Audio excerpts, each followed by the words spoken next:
Okay, Parshat Miketz, we're in the midst of discussing, and of course, Yosef has become master ruler, basically king of Egypt. And Paro, we talked about yesterday, did Paro hide his identity? Did Yosef forget things? The great Gid Hanasheh versus the Menasheh that Shmuel pointed out in the after we had sort of completed our class yesterday. And of course, we know the story that the brothers then, there is a famine, and the brothers come down to find Yosef. And the brothers, I take it back, Freudian slip or something, I don't know. The brothers come down to get food, and they come down to find food, and of course, they don't expect ever to meet their brother.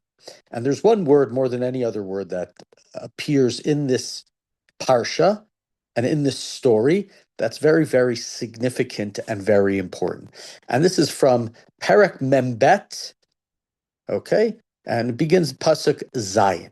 So right before that, we're told that the brothers come down to get food because there's a famine in Canaan, and we're told Yosef is the vizier of the land of Egypt. He's in charge of all the food, and the brothers come and they bow down to him, is the end of verse 6. Seemingly, his dreams have come true. And verse 7 says as follows, Vayar Yosef et achav, vayakirem, vayitnaker alehem, vayidaber itam kashot.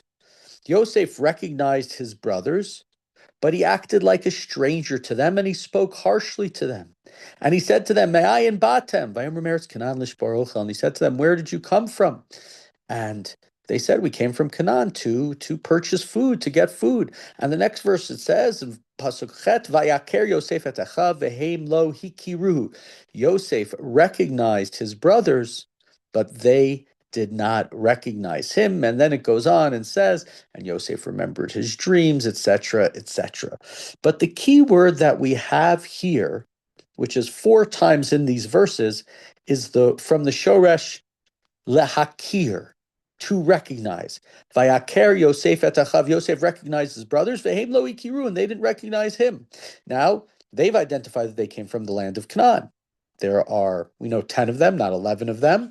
Some of them were a little more grown up than Yosef was 17 when he was sold and disappeared, and so he could recognize them. It's not the hardest thing to recognize them, but it's somebody from Washington, D.C., you're on a cruise to Hawaii and you see them, and they're from, I don't know, Dallas, Texas, and they're an acquaintance you haven't seen in so long. You might not recognize them because it's not the right place, not the right time. So it makes a lot of sense that they don't recognize them.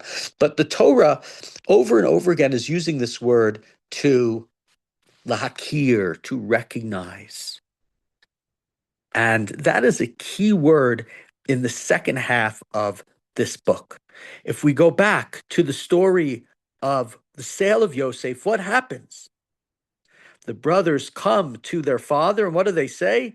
Haker na, haktonet bincha hi imlo. What do? They trick Yaakov, and they say, do you recognize this? Is this the coat of your son? And Yaakov, of course, says, yes, it is. Chaya ra chaltahu. He was devoured by a wild animal. And then if you go into the story after that, and we talked about it, I believe, a little last week, the story of Yehuda and Tamar. In the story of Yehuda and Tamar, what happens? It's also, what does Tamar say to Yehuda? Tamar says to Yehuda, Haker na, recognize, whose staff is this? Whose stamp is this? She gives him, and she says, do you recognize the person who impregnated me? These are his items. These are his things. The word over and over again that's used in these stories is lahakir, to recognize. Do you recognize yourself? Do you recognize what you've done? If you recognize what you've done, can you undo it? Are you willing to then stand up for it? The brothers trick Yaakov by fooling him and asking him to recognize something. And now the brothers are going to go through a difficult period because Yosef refuses to show himself to them. He recognizes them, but he makes himself unrecognizable. And that's a key word that's happening here. And of course, it goes all the way back. This all starts when Yaakov puts on his Esav's clothing. That's where the lack of recognition begins. But here, over and over again, what happens is that over time, it's a demonstration of tshuva, of repentance by the brothers. The brothers tricked Yaakov with lack of recognition. Do you recognize this coat? Must be your son's. We don't know. We don't know what happened to him after they were the ones who dipped it in blood. Yosef makes himself unrecognizable to them, which allows them over time to continue the tshuva. And in the middle of it is what we talked about again last week with the Tamar story, when Yehuda recognizes that he is at fault, that he sold Joseph, that he refuses to give over his third son, Shelah, to Tamar. When he recognizes that's sort of the fault line, that's when everything stops, or everything switches and everything transforms. That's where he goes from somebody who's falling down to somebody who can recognize truths and over time can recognize them. And over time, then the brothers recognize them. A couple of other things with that as well. We have over the time where, right, the brothers are trying to convince Yosef, or they don't know it's Yosef, of who they are, and he's accusing them of being spies, and they deny the whole thing. But in chapter 43, there's a very important verse which is indicative of their tshuva. When they see that everything has gone wrong, they say, this is Ashemim Anachnu. They say, we are guilty. B'tchonein aleinu, when our brother cried out to us, and velo shamatem, but we did not hear him. And in the aftermath of that, Reuven doesn't look the best because he said, I told you guys not to harm him. I tried to put him in the pit so you wouldn't harm him. Okay, Reuven, don't talk, Reuven. Just leave that out. And that's Yosef then goes and he cries. And that demonstrates a piece of the tshuva process. One of the things, I don't think we've spoken about it, but one of the biggest problems is the moments after they put Yosef into the pit. What do they do after they put Yosef into the pit? They sit down and have lunch. They have a picnic. And they're sitting there and they're having a picnic. And Yosef is crying to them and screaming to them. We don't see that. And what are they doing? They're sitting there eating. There's no guilt whatsoever. They don't feel badly at all about what they've done to Yosef. And how could that be after they sold him? This is not after they sold him. After they put him into a pit. After they stripped him of his garment. How could they not feel any sense of guilt? And that's part of the tshuva process, is them admitting that they heard Yosef screaming and crying and they didn't do anything about it. And one other aspect in terms of the story of the tshuva process, and we'll talk about one other thing with it, which is when Yaakov finally agrees to send them down. Yaakov at first doesn't want to send them down a second time because he's worried about Binyamin, and finally Yaakov agrees to send them down. And when Yaakov sends them down, just like he had done in the past, he sends them down with stuff. It says this is in chapter 43, verse 11, Parak Mem Gimel Pasuk Yud Aleph, V'amer Lem Yisrael Aviem Im Kain. Okay, if this is the case, if this is the only way we're going to stay alive, Zotasu, do as follows. Kuchu, take mizimrat haaretz, take some of the choice products of the land, bichlechem, in your bags. V'horidu leish minchan, bring the person a present. Ma'atzari u'meda'at devash, nechot vilat, botnim ushkedim, and bring down some balm and some honey and some gum and some ladium and pistachio and nuts and almonds. And those things are not just happenstance. If we go back into Parshat Vayeshev, when Yosef is sold into slavery, okay, Yosef is sold into slavery.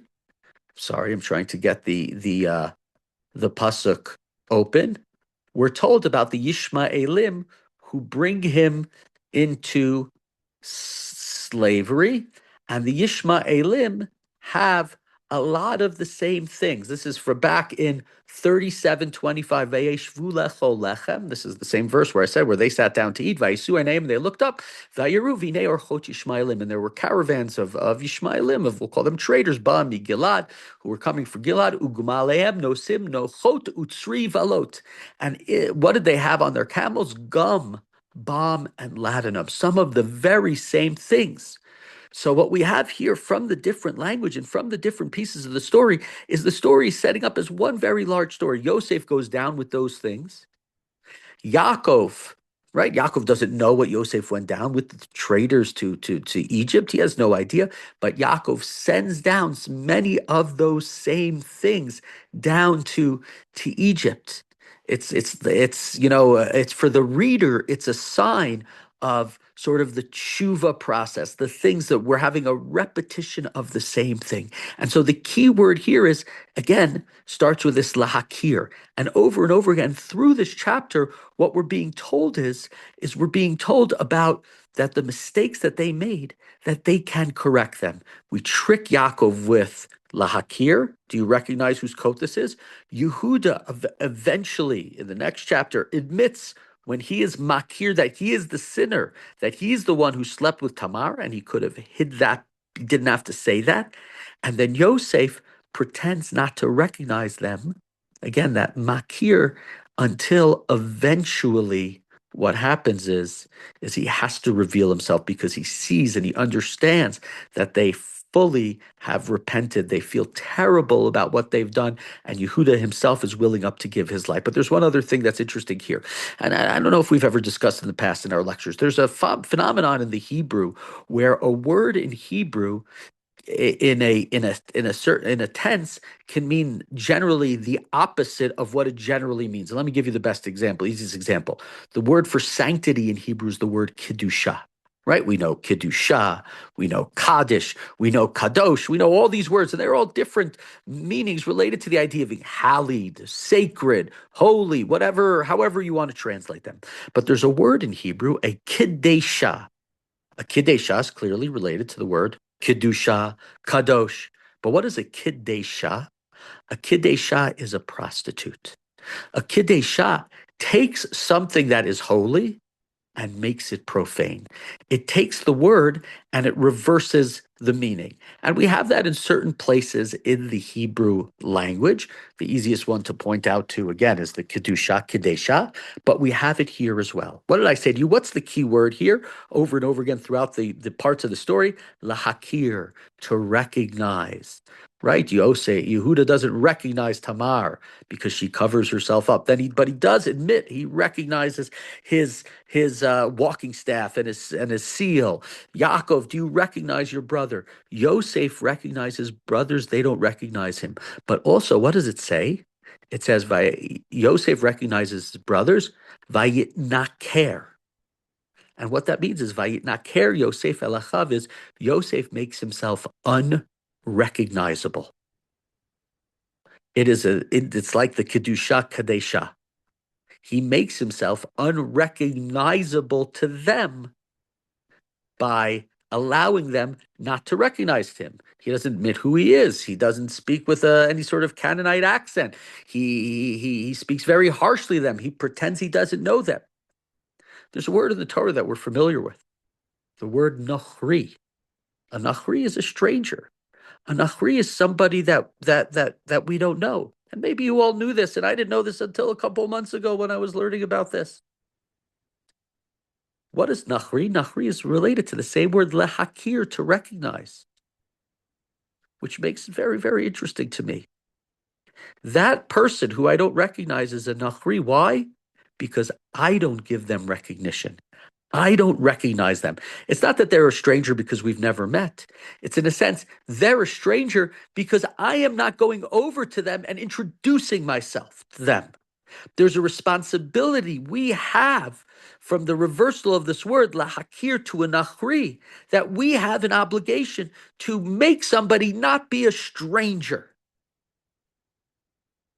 right? The Torah tells us over and over again, we have to be kind to the ger, to the nachri, to these people. Well, how can we be kind to them if they're a nachri, if they're a stranger, if they're somebody who I refuse to interact with, if they're an anonymous person? And I think that's a real important message that comes out of the Yosef story. A nachri is only a nachri because I refuse lahakirotam. Now, I'm not telling you have to become best friends with the poor person on the corner. I'm not saying that you have to spend 25 hours listening to their entire life story. But what I believe, if we understand what the word nachri means and we understand the Hebrew, a kadesha is somebody who has taken out the sanctity. There's no kedusha. A nachri is a stranger, but it's on me. I have to recognize them. They are a stranger because it's my lack of recognition. And so finally, in our story, when the brothers recognize who they are, the mistakes that they made, we can reverse the entire idea of this nochri, this entire idea of being a foreigner, this entire idea of not recognizing somebody. And through that, Yosef must tell them that he is not a stranger to them as well. We will conclude with that.